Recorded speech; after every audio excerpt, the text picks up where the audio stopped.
hello everyone आज আকৌ এটা নতুন পাৰ্সেল আহি পালে আমাৰ শাক-পাচলিবোৰ ৰাখিবৰ বাবে ফ্ৰিজটো বাৰু থাকেই কিন্তু ফ্ৰিজটোত যেনেকে তেনেকে বস্তুবোৰ থলেও ভাল নালাগে আৰু বস্তুবোৰ বিচাৰি নাপায় সেইবাবে মই অৰ্ডাৰ কৰিছিলো কেইটামান কন্টেইনাৰ যত মই বহুত সিজিলকৈ বস্তুবোৰ ৰাখি থব পাৰিম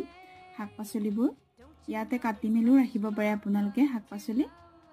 আৰু ইয়াতে 6টা কন্টেইনাৰ আহিছে আৰু এই 6টা কন্টেইনাৰ দাম লৈছে 245 আপোনালোকে ফ্লিপকাৰ্টত ইজিলি পাই যাব যদি লিংকটো লাগে মোক কমেন্ট কৰিব মই দি দিম কন্টেইনাৰ কেইটা মই ভালদৰে খুলি দেখাইছো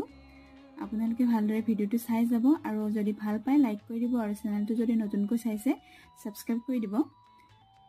আৰু এয়া 6টা কন্টেইনাৰ আৰু মই ফ্ৰিজত এনেদৰে ৰাখি থৈছো আপোনালোকে কুটি মেলিও ৰাখিব পাৰে